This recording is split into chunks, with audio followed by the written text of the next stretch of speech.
President Cyril Ramaphosa says he's deeply saddened by the helicopter crash that claimed the lives of Iranian President Ebrahim Raisi, his foreign minister and their personnel. The helicopter went down in the Varze-qan region north of Tabriz. SABC News correspondent Sarah Coase joins us now live from Tel Aviv. Sarah, thank you so much for your time. Before we talk about this particular incident, just talk to us about Tel Aviv's reaction. What's it been, since the ICC's application for warrants of arrest of war leaders, particularly, of course, Prime Minister Benjamin Netanyahu, also included in that list?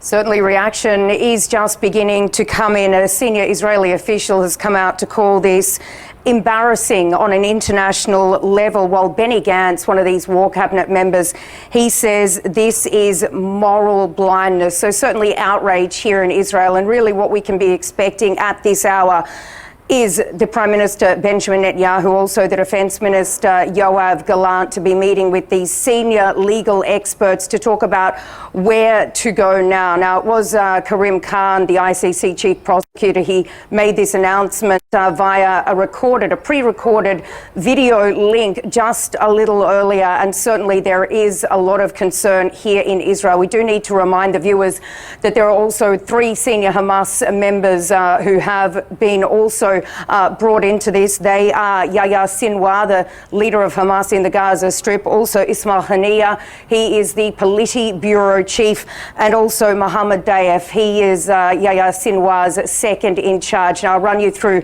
what they're being accused of: extermination, murder, taking hostages, rape and sexual assault while in detention. Now, for Benjamin Netanyahu, the Israeli Prime Minister, and also the Defence Minister Gallant, Karim Khan says that they have caused extermination, starvation as a weapon of war, the denial of humanitarian relief supplies, and targeting civilians in conflict. Now, generally, when the ICC brings a case like this, it may take some 2 months or so for these ICC judges to actually go through this evidence and see if they will actually issue these arrest warrants. But potentially what we can expect is this to be sped up, and there is a lot of talk here that this may have actually happened to try and bring an end to this war. So certainly there is a lot of concern here around Israel, and of course potentially in the Gaza Strip as well, as to what can potentially come of this. Now, it does mean that any signatories of the International Criminal Court, we're talking here the European Union and other countries like that, if any of these people, if arrest warrants are issued and they do try and travel to these places, these countries must arrest them. That is part of their duty in signing up to the ICC. So, as I mentioned, certainly a lot of concern. And let's just talk about this now. Speculation, of course, rife after Iranian President Ebrahim Raisi was killed in that helicopter crash in the mountainous terrain. Just talk to us about what you know about this particular incident and what authorities are saying. Well, we do know that 5 days of mourning is underway right now in Iran for the President Ebrahim Raisi. Still no official word on exactly what caused this crash, but we do need to remember that they were travelling through a very mountainous area in very, very bad weather conditions. We can see these pictures, very thick fog, rainy. This rain actually turned to snow overnight, meaning that these rescue teams, 90 rescue teams that were actually trying to reach the location of this helicopter, they were forced to go on foot because it was just such bad weather that no vehicles could actually make it through. Now, the helicopter was, of course, found crashed on the side of a mountain. No survivors out of the 9 people that were travelling on that helicopter. And another thing that we do need to remember here is this was a 1971 helicopter. It was brought into commission in 1971. It was a Bell, or a US-made Bell helicopter.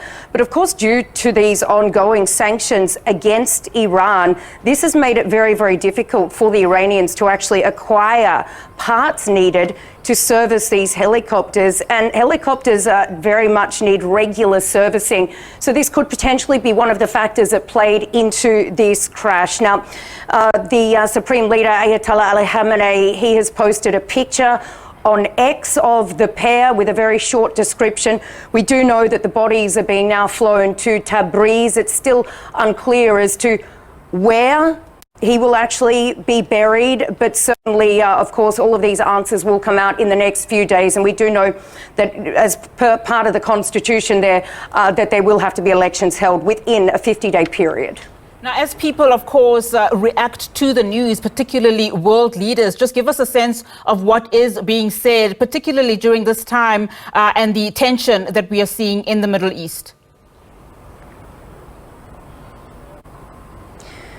Well, certainly it comes at an extremely sensitive time. We do need to remember, of course, that this war in Gaza is dragging on, and then there was this unprecedented conflict between Israel and Iran, really laid bare on the 14th of last month when Iran sent these some 300 drones, missiles at Israeli territory. So certainly we haven't heard anything official from the Israelis, but really no love lost, of course, between these countries. But right around the Middle East, other nations are sending in their condolences. Places like Pakistan, they are observing a few days mourning.